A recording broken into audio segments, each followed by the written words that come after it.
Hey, and welcome to our final Learning Power Up of the year. I am Heather Russell, and I am going to try and switch my slide over. Let's see. We'll just go old school like this. All right. So I'm Heather Russell, and I'm the Innovative Learning Specialist here at Bailey Middle School. And today I'm going to show you how to show student work using the Google Classroom app. This will work for anybody, pre-K 12, but kind of specific to those students that don't have Chromebooks with cameras. So we're thinking a lot of our like grades 2 through 5 right now that will really find this useful. But if you're watching and you're a secondary person, you're still going to get something from this as well. All right, so here are some common issues that I hear as an innovative learning specialist. I get a lot of phone calls from parents and students, and I also get emails from parents and students, and also hear from the teacher side too, with issues with students turning in work. And we're thinking specifically virtual students, because when they're in person, we can sit and nag them to get it turned in. When they're virtual, it makes it a little bit harder. So the number one issue that we're having is students that have no Wi-Fi, bad Wi-Fi, or their Wi-Fi is down. I know as a district, we've provided MiFis for students, which has been super helpful, but sometimes when you live out in the sticks, it's just slow. And then there's some days where your internet's not working very well. So they're having, a hard time getting the work turned in on those days. Another issue is students just not doing the work. Like, it's not feeling very authentic. It's kind of like boring. My 2 bullets kind of go together. Like, it's the same old multiple choice or Google form type things where they're just doing kind of the same old, so they don't really get engaged with their work. And some of these issues can be solved, but with using the Google Classroom app. I know that sounds like a silly, easy solve, but it's really a silly, easy solve. That's something that you can do. All right. So just wanted to give you the details before we get into how the app works, but the app is good for iOS. So if you have an Apple device, iPad, iPhone, and you just have to go to the App Store and load it. And I put a little picture on there, kind of what that looks like in the App Store. And it's also available in Google Play for Android, which most people would think that it would work much better in Google Play because it's a Google app. But actually, the Google Classroom app in the App Store, it's very similar. So they actually work the same way. The one difference is that the minimum iOS requirement for Apple is on version 11. So if you have any of those iPad mini, like first generation, super old iPads, even older phones, it might not work. Your iOS has to be updated to at least a version 11 for the Google Classroom app to work. That's like with most devices, or most apps now, they want the updated version. Also, if you're going to use the Google Classroom app and they're going to be using their phones or they're going to be using a tablet, it's also important to remember to go ahead and download the other Google apps like Google Drive, Docs, Slides, Sheets, Meets, Gmail, and Jamboard, because all those things integrate with Google Classroom, and it just makes it much easier to open and use their assignments on their device. Same for you as a teacher. As a matter of fact, I remembered I needed to add a picture to the slide, and the picture was on my phone, so it made it much easier to go ahead and use my Google Slides app to add my pictures on there. So extra little pro tip there. All right, so there are some benefits of using the Google Classroom app for teachers and for students. So I'm going to go over each of these and kind of explain why it's a benefit. So no Wi-Fi. So again, one of the most common issues is that my Wi-Fi is not working today, or I have a bad signal, things are running a little bit slow. If you're using the app on your phone or you have service on a tablet, you can use phone service to get your work turned in and done. So you don't have to depend on the Wi-Fi as long as you have service. You can directly annotate any PDF, image, doc, sheet, or slide that's in Google Classroom and assigned in Google Classroom. So I know here in the secondary level at our school, we use Cami a lot because we want to annotate on PDFs, and it's, we've had to pay for it. Well, the nice thing is you can assign something in Google Classroom, and when the students open it, it allows them to write and type and draw on there. So it just adds that extra benefit. It's because, when you're using the URL version, most computers aren't touchscreen, so you have to type everything in. So annotating doesn't really make sense. But phones and tablets are all, you use your touch screen, so it makes more sense to be able to annotate. So that's why that extra added benefit is had in the Google Classroom. So that's really nice. It makes it an easy way to communicate with teachers and their classmates. Of course, that depends on how you set up your Google Classroom, but if you set up your classroom with where you allow students to comment, they can comment and communicate with each other on assignments. You can also do the question assignments where the other students can read each other's questions and answers and comment on those and ask questions. But it's easy enough to send the teacher an email straight from Google Classroom instead of having to go to their email and search for their teacher's address. So it just makes it for just a quicker, easier way to communicate. And of course, you can lock that down the way you need if you don't want them commenting and typing extra stuff, because I know sometimes that can get out of hand.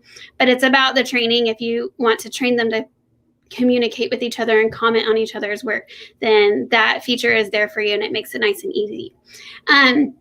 This was the second thing. Not my number one was the Wi-Fi, but the second thing was for students to be able to add images and videos from a phone and tablet. Cannot tell you how many times since the spring I've gotten messages from parents and students saying, well, my teacher wants me to upload an image of my work and it's on my phone, and I can't email it to myself because I can't email from my home account to my school account, so it can't get to my computer. Or my mom has a picture and my mom can't email it to me because we can't receive email outside of the district when you're K-8. So my first suggestion is always to add the Google Classroom app to your phone or your tablet or wherever the picture's at, because it gives us the easy upload. When you go to upload, you can pull from your camera roll and it just puts it right in there. So it makes it so easier. It's easier than, dragging it from a file from your computer to make it work. And the final point is that it does allow all the same access as the web version. So, sometimes we don't think it's ideal for students to have to do their work on their phone, but it has the same access. They can get onto their assignments, they can complete their assignments, and they can turn their assignments in, and they can see all the messages on there. They don't hold back anything that they would put on the web version that they have in the app. And as a matter of fact, as we stated earlier, the app's a little bit better because it does have that annotation feature, which is pretty awesome. Now for teachers, I know we said to show students work, but there's some benefits for you as well.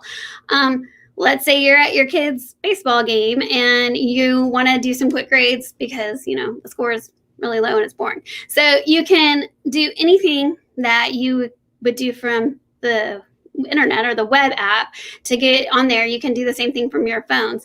Like I said earlier, it allows all the same access as the web version, but you could get in there and grade. So you can post, view, grade, and even return assignments from your phone or tablet. So while you're sitting there, you don't have to have a computer out and connect to Wi-Fi and, show everybody that you're not paying attention to the game. You can actually just sit and do it on your phone and just get it done and make it easy.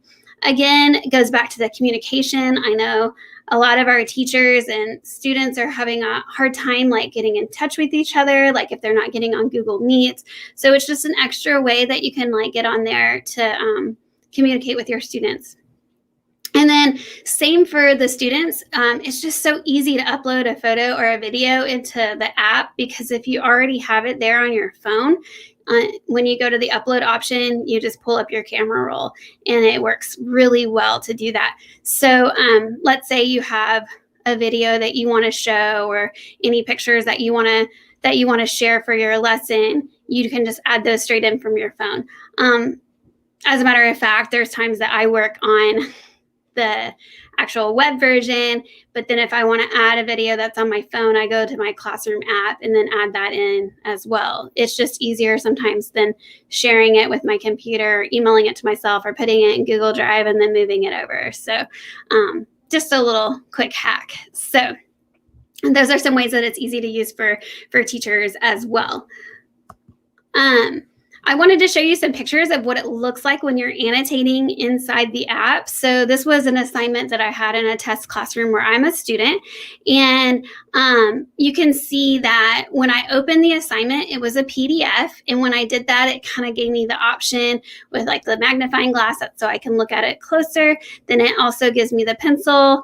That's what pulls up the annotations. That means that you can edit it. And then there's also like the open one. So if you look to the right over here, when I clicked on the pencil here, this is what opens up. It gives me all the tools that I can use to annotate. I can erase. You can choose your font color. You can choose your font size. And you can also type in there, which is pretty nice. So that's something that really any grade level can use if you're using the app. I did put a couple additional resources on here for the Google Classroom app. There are just a couple YouTube videos that I found. The first one I thought was really helpful to kind of went over everything that I went over, but if you need to see it kind of happen live, since this isn't the best time to do it because we only have 15 minutes, and also you never know, you don't want it to freeze. But there's a video if you need to go back in and kind of like review some of those things of what you can do as a teacher. You can even set up your classrooms and everything, so it shows, but it also gives like what it looks like on the student side too. And I think as a teacher, it's important to look and see what the student side looks like as well. And then on the next resource, there is an actual Google Classroom app for students. So if it's something that you want your students to try, but you might not feel super confident explaining how to do it, or you don't want to make your own video, I found this video on YouTube, and it's one that another school district did to explain to their students how they could use the Google Classroom app, because they were an all iPad district. And so that was like the best option for them. All right, so we're ready for our bonus engagement strategy, and it's called the Now Screening. So what you do to introduce a topic is you select a bunch of images that relate to your topic, and I would suggest like you could use like the discovery images, or you could even go like, if you're googly, you could go into Google Slides and do image searches and create like a slide deck of images that that are safe for kids using that search. And then basically you just present those images to the students, and you can give them like the essential question, but basically you want them to connect the images to the essential question. You can have students discuss in breakout rooms. So if you're doing like a virtual thing, you could set them in breakout rooms and have them share together and then come back as a group and share. You could also even have them, if you're virtual, good way to do that is also on Flipgrid. You can show them the images, or they can look through the images, assign it in Google Classroom. There you go. You can upload your images right from your phone. And they can answer and reflect like on Flipgrid. If you pose it as a question in Google Classroom, you can put the images there and they could answer the question in Google Classroom. So that would work too. And then just make sure to give some wait time between the images for students to write down their thoughts. So that way, they're really thinking, and your images are going to be different every time. So you just basically want to make sure that they're making those connections to what your lesson's going to be. All right, so like I said at the beginning, this was the last Power Up of 2020. Woo, that's exciting. And to view all of our past Power Ups that we've been doing for the past month or so, you can go to our website.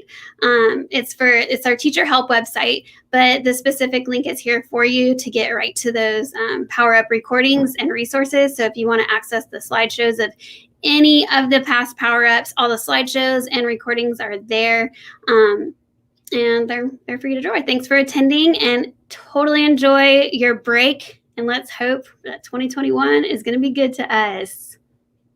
Thanks, guys.